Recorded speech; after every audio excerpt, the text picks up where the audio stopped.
Myanmar Burma বা Burma নামে পরিচিত। এটি দক্ষিণ পূর্ব এশিয়ার একটি দেশ। এর জনসংখ্যা প্রায় 54 মিলিয়ন। মিয়ানমার বাংলাদেশ ও ভারতের উত্তর পশ্চিমে, উত্তর পূর্বে চীন, পূর্ব দক্ষিণে পূর্ব লাওস ও থাইল্যান্ড অবস্থিত, আর দক্ষিণ ও দক্ষিণ পশ্চিমে আন্দামান সাগর ও বঙ্গোপসাগর অবস্থিত। দেশটির রাজধানী নেপিডো। এর বৃহত্তম শহর ইয়াঙ্গুন। মিয়ানমার দারুণ পর্যটক বান্ধব দেশ।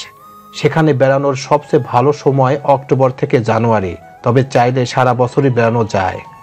ঢাকা থেকে বাংলাদেশ বিমান ও নভো এয়ারে সরাসরি যাওয়া যায় মিয়ানমারে, তবে নভো এয়ারের ট্রানজিট সময় অনেক কম।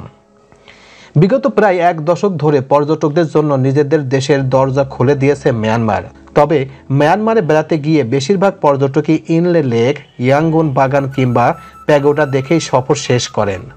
এগুলো ছাড়াও কিন্তু মিয়ানমারে এমন কিছু লুকায়িত স্থান আছে যা প্রাকৃতিক সৌন্দর্য ও ঐতিহাসিক গুরুত্ব আপনার বিস্ময় বাড়িয়ে তুলবে। চলুন তবে জেনে নেওয়া যাক সেই সব ঐতিহাসিক জায়গা যেগুলো আপনি ঘুরতে চান কিন্তু জানেন না, সেটার সম্পর্কে অজানা কিছু তথ্য এখন আপনাদের সামনে শেয়ার করব। তো চলুন মূল প্রতিবেদনে চলে যাওয়া যাক।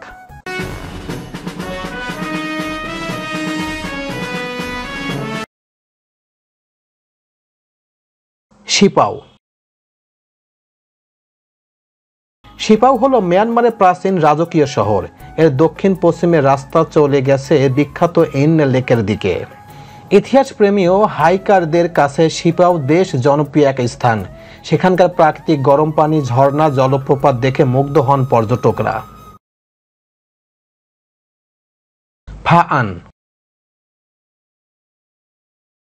থাইল্যান্ড সীমান্ত পেরিয়ে ইয়াঙ্গুনের দিকে গেলেই ফাআনে পৌঁছানো যায়। এটি কাইন রাজ্যের অন্তর্গত। চুনাপাথরের পর্বতে ঘেরা এই অঞ্চলের চারপাশে আছে বিস্ময়কর পার্বত্য গুহা, যার ভিতরে খোদাই করা আছে বুদ্ধ মূর্তি, প্যাগোডা সহ বিভিন্ন ভাস্কর্যের মূর্তি। তবে সেখানকার গুহাগুলো ঘুরতে গেলে সাবধান থাকতে হবে, কারণ সেখানে বাদুড়ের উৎপাত যথেষ্ট। রাতে শত শত বাদুড় উড়ে বেড়ায় সেখানে। অ্যাডভেঞ্চার প্রেমীদের কাছে কিন্তু এই স্থান বেশ আকর্ষণীয়। থানল উইন নদীতে নৌকা বিহার কিংবা মাউন্ট জিকুরিন পর্যন্ত ঘন্টা 2 হাইকিং দারুণ রোমাঞ্চকর। ফাআন পৌঁছানোর সবচেয়ে ভালো উপায় হলো ইয়াঙ্গুন থেকে সরাসরি বাসে ধরা। এক্ষেত্রে 7 ঘন্টার মধ্যে আপনি পৌঁছে যাবেন ফাআনে। পুটাও। হিমালয় পাহাড়ের পাদদেশে মায়ানমারের কাচিন রাজ্যের এক ছোট্ট শহর হলো পোটাও। ট্রেকাররা মূলত এই স্থান থেকে যাত্রা শুরু করেন। দক্ষিণ পূর্ব এশিয়া ও মিয়ানমারের সর্বোচ্চ পর্বত শৃঙ্গ খাকা বোরারেজি আহরণের বেশ ক্যাম্প হলো পোটাও। একমাত্র গ্রীষ্মকালে রাস্তা দিয়েই পোটাও শহরে পৌঁছানো যায়। বৈচিত্র্যময় এই শহরে রাওআং ও লিসু সহ বেশ কয়েকটি সংখ্যালঘু জাতি বসবাস করেন। ইয়াঙ্গুন মান্দালে মাইটকিনা থেকে সরাসরি প্লেনে পোটাও যাওয়া যায়। মাউকাও।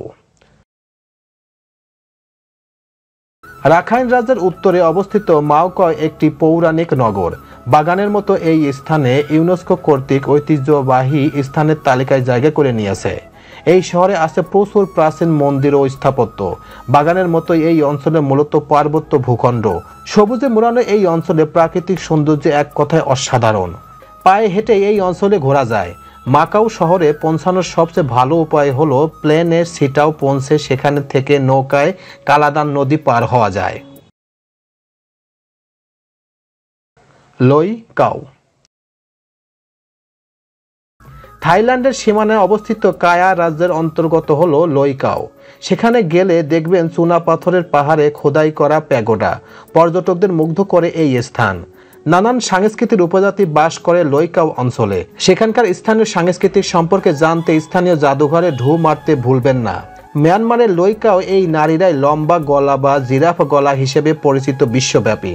তারা ছোটবেলা থেকে গলায় পিতলের আংটির মতো চোকার পরা শুরু করেন। বর্তমান অবশ্যই সেই প্রথা বিশেষে দেখা যায় না। এই অঞ্চলের খাবারের খুবই সুস্বাদু। প্লেনে খুব সহজে ইয়াঙ্গুন থেকে লইকাও পৌঁছতে পারবেন আপনি। Mount Victoria. মাউন্ট ভিক্টোরিয়া ওই দেশের তৃতীয় উচ্চতম শৃঙ্গ। মিয়ানমারের চীন রাজ্যের নাট মাও তুঙ্গা ন্যাশনাল পার্কের মধ্যে অবস্থিত এই শৃঙ্গ। সেখানে বিরল প্রজাতির উদ্ভিদ ও প্রাণী দেখলে আপনার নয়ন জুড়িয়ে যাবে। ইউনেস্কো হেরিটেজ পার্কের তকমা পেয়েছে এই শৃঙ্গ। পাহাড়ের আড়ালে সূর্যোদয়ের দৃশ্য দেখে মুগ্ধ হবেন, তবে বর্ষাকালে মাউন্ট ভিক্টোরিয়া যাওয়া বিপজ্জনক। সেখানকার নিকটতম বিমানবন্দর হলো বাগান। সেখান থেকে 8 ঘন্টার মতো ড্রাইভ করে পৌঁছানো যায় নাট মাও বা তুয়াং জাতীয় উদ্যানে। তো এই ছিল মোটামুটি আমাদের আজকের প্রতিবেদন। উপরোক্ত প্রতিবেদন থেকে আমরা একটা জিনিসই বুঝলাম যে যেসব দর্শনার্থী মায়ানমারে ঘুরতে যান তারা বেশিরভাগ সময়ই পর্যটক হিসেবে ইনলেক, ইয়াঙ্গুন বাগান কিংবা প্যাগোডা দেখে ফিরে আসেন, কিন্তু এই 3টা ছাড়াও যে আরও অনেক সুন্দর সুন্দর ঐতিহাসিক স্থান আছে সেখানে, এটা অনেকেই জানেন না, এবং তাদের কথা চিন্তা করে আজকে আমার এই প্রতিবেদনটি সাজালাম। এই প্রতিবেদনে যেসব ঐতিহাসিক জায়গার কথা বললাম এগুলো আপনারা যখন যাবেন তখন একবার হলো দেখে আসবেন। দেখলে আপনাদের অনেক কিছু জানা হবে এবং ঐতিহাসিক অনেক তথ্য দেখা হবে। প্রিয় ভিউয়ার্স, আমার এই তথ্য এবং ভিডিওটি যদি আপনাদের কাছে একটুখানি ভালো লেগে থাকে তাহলে অবশ্যই লাইক, কমেন্ট, শেয়ার করবেন এই ভিডিওটি। আর যারা এখন পর্যন্ত আমার এই চ্যানেলটি সাবস্ক্রাইব করেন নাই তারা দ্রুত আমার এই চ্যানেলটি সাবস্ক্রাইব করে রাখবেন। তো আজকে এই পর্যন্তই, সবাইকে ধন্যবাদ জানিয়ে এখানেই শেষ করছি। আল্লাহ হাফেজ।